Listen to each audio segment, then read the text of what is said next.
Hello everyone, and thank you for joining me today on this sweltering day in Salford. Today's daf is Bava Kamma Daf 67 on my day. Let's dive straight in. So it says, Halan Hachi. One can infer, but were it not for this decree, the beam would have to be returned to the owner as is, notwithstanding its change in name. Rabbi Yosef said this is not a genuine change in name, as the beam retains its name even after it is inserted into a building, as is taught in a Braita with regard to two obscure terms. The verse states, and there were narrow windows and palm trees on one side, and on the other side, on the side of the porch, there were also the salot of the house and the yubim, and that's from Ezekiel 41:26. Zalot of the house are the casings, hamat tetin. So what does that mean? The casings, maltatin. The Aruch has a version of the text which reads maltusin instead of maltatin, and explains that it refers to foundation beams placed along the length of the walls. He adds that the second term, mirishot, which is translated as beam throughout the Gemara, refers to the secondary boards placed on the aforementioned foundation beams. Maltalin, the Talmudic words maltusin, maltatin, and maltera and maltera are all apparently derived from the Greek malathron, meaning a beam in general, and specifically a beam used in roofing. And the yubim, these are the beams, hamishirishot. This shows that a beam can retain its name even after it has been built into a house. Rabbi Zeva said a different answer. With regard to a change in name, a change in which the item can revert to its original state, Shinu hachose livriyoso. A change in which the item can revert to its original state is not considered a valid change for the purpose of a thief acquiring a stolen item. Therefore, if one steals pieces of wood and joins them with nails into a crate, this is not considered a valid change, as it is possible to dismantle the crate so the original piece of wood revert to their previous state. In a case where the owner despaired and there was a change in which the item can revert to its original state, some say that this does affect acquisition for the thief. In this case, he is not required to return the item itself, but can provide monetary compensation instead. And that's in the Rambam Sefer Nezich and Hilchot Gezeiler Aveda 210 Shulchan Aruch Mikvah 353-2, 365 and 361-2. It is not considered enough of a change for the thief to acquire the stolen item, since the joist can be removed and revert to being called a beam. It is not considered a true change of name. The Gemara asks, and is a change of name in which the item does not revert to its original state really considered a change? But there is a case of a water duct. It's sino. The pipe is built in such a way that it collects water and is consequently considered a receptacle. Otherwise, it would not be considered a vessel. And the water that ran through it would not disqualify a ritual bath Tosfot. Another possibility mentioned by Tosfot is that crevices that were made in the bottom of the duct to catch dirt and pebbles. This would also render the duct into a vessel through which water for a ritual bath may not run. Where it was initially called a log, a kitzitzta. Kitzitzta, a log. This refers to wood that one chops, katsats, into pieces, only after it has been hollowed out either by a hole in the middle of it or a channel through which water can pass, would this log be called a duct. Where it was initially called a log, kitzitza, and now it's called a duct, as is taught in a Braita, a duct that one hollowed out. With regard to one who carved crevices in a water duct in order to catch loose pebbles and separate them from the water, if it was a wooden duct and he carved a crevice of any size, this invalidates the water that passes through it for use in a ritual bath, because this water is considered to have been drawn in a vessel. Even if one attached a duct to the ground after he carved it in this manner, the water is invalid, as the duct was designated as a vessel while it was still detached. And if one attached it to the ground first and afterwards carved the crevices, the water that passes through it is valid for a ritual bath. And that's in the Rambam Sefer Hilchot Mikvah 66 Shulchan Aruch Yodei 201-34. And afterward attached to the ground or to a building and validated ritual bath, through the water it channels to the bath. The water of a ritual bath must be gathered directly from rain or stream, and not drawn with vessels. If one hollowed out a log and used it to channel water into the bath, this is considered drawn water as he used a vessel. By contrast, if one attached it first and afterward hollowed it out, it does not invalidate the ritual bath. Before the log was hollowed out, it was already attached to and considered part of the ground, and therefore the act of hollowing it out does not turn it into a vessel. The Gemara states this question, and if you say that a change in a name is considered a matter of significance, i.e. it is considered a real change in the item, then even if one attached the log first and afterward hollowed it out, the ritual bath should also be invalid.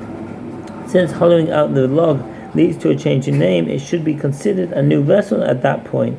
The Gemara answers, the halacha that drawn water may not be used for a ritual bath is different, as it applies by rabbinic law. Shnei she'iva de midrabanan hi. Rashi explains that the Gemara is referring to the halacha that 3 or more logs of drawn water invalidate the ritual bath if they are part of its first 40 log.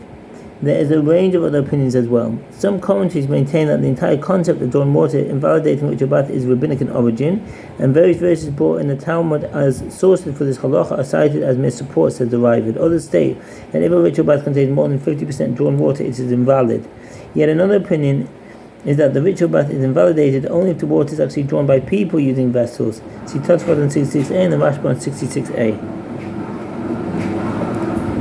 By rabbinic law, drawn water is invalid for ritual immersion.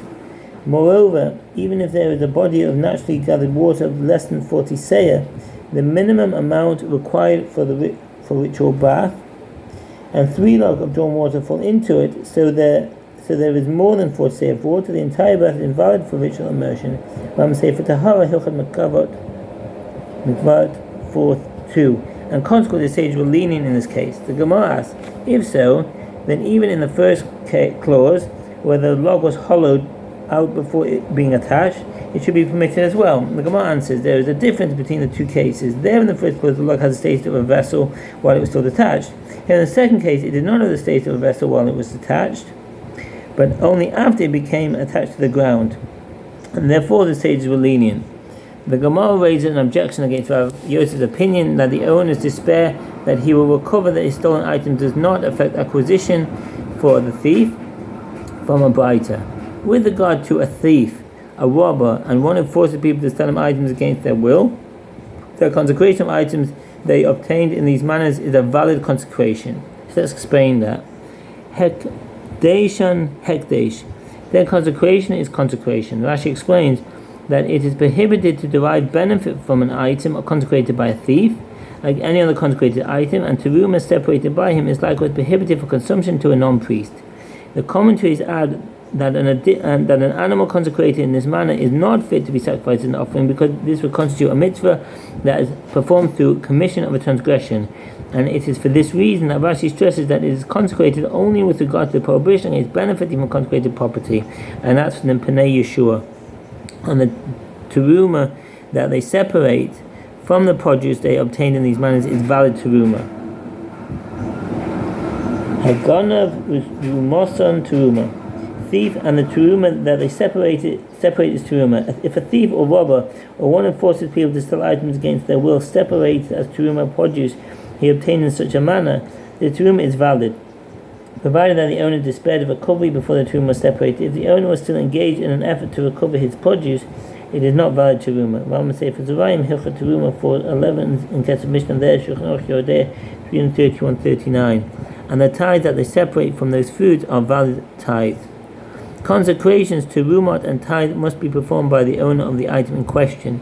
Since there was no physical change in these items, this shows that the thief is considered the new owner merely by virtue of the owner's despair of recovery. The sages say, in answer to this question, in those cases involving consecration, terumot and tithe, there is a change in name. Ika Shinu Hashem. There's a change in name. Some early commentaries write that the Gemara specifically mentions a change in name in the case of teruma, rather than a second change in possession, which would seemingly occur when the teruma is separated. although a second change in possession affects acquisition. This is because teruma does not automatically belong to any priest upon being set aside. A priest gains possession of it only when it is actually given to him. See Tosfot Rid and the Rashba. By contrast, with regard to consecrated items, there is apparently a change in possession from the thief to that of the temple treasury. Tosfot explained that the Braisa is referring specifically to a type of consecrated item for which the one who consecrates the thief, in this case, accepts monetary responsibility. In such a case, the consecrated item is considered to have been transferred to the possession of the temple treasury, although it is consecrated. The Bava Kamma Daf distinguishes between an item consecrated for sacrificial purposes and one dedicated as a monetary contribution to the temple. There are also those who claim that as consecration does not entail a change in possession, the example of consecration should not be mentioned. It is mentioned here only tangentially along with teruma, and it is common for these two categories to be paired together to the Ramban. This is a discussion along similar lines with regard to Taisi the Rashba. Of the stolen item, as initially the stolen food was called untithed produce. The Me'ika Tivla. The commentary suggests that the Gemara could have answered that teruma is considered a change in name that can be reversed, and it is possible to retract the separation of teruma so that the food once again becomes untithed.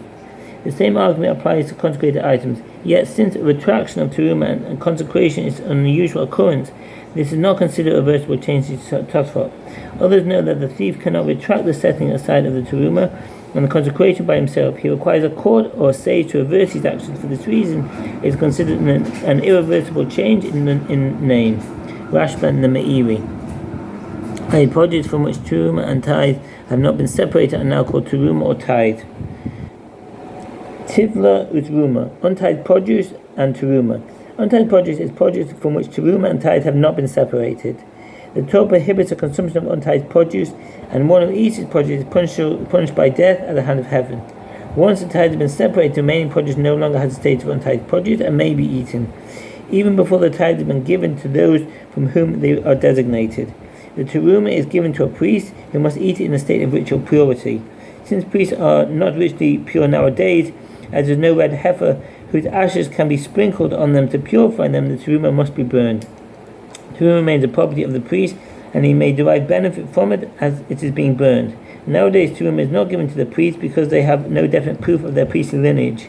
Nevertheless, the obligation to separate teruma is in force, although only a small portion of the produce is separated in practice. Or tithe. With regard to consecration, it was initially called non-sacred property and is now called consecrated property. Now Chizah says, Rabbi Yonatan says, from where is it derived that a change in a stolen item causes the thief to acquire it? As is stated, and he shall return the stolen item that he took by robbery. Leviticus 5:20. What is the meaning when the verse states that the seemingly superfluous phrase that he took by robbery? If it teaches that only if the item is in the same state as when he took it by robbery, he must return it. But if not, he was required to pay only money. The stolen item remains his to keep.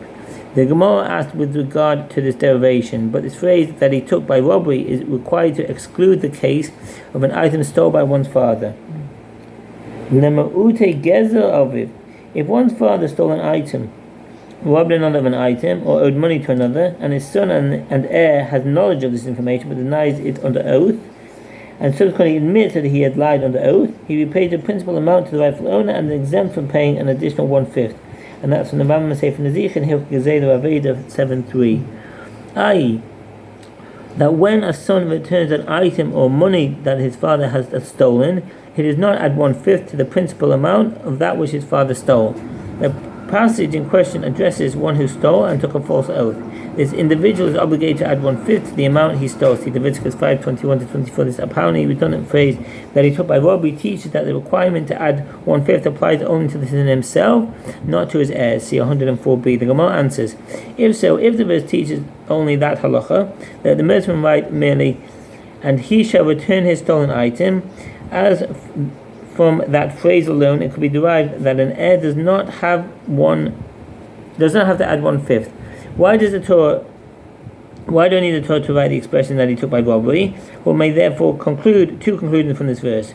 A son need not add 1/5, and a change in a stolen item affects acquisition for the thief. And there are those who say a different version of the above statement. Rav Chisda says that Rabbi Yonasan says, from where is derived that a change in the stolen item does not cause the thief to acquire it. Rabbeinu Hananel has a different version of the text, according to which this question refers specifically to a change in name rather than a physical change. From where is it derived that a change in name of a stolen item does not affect acquisition for the thief?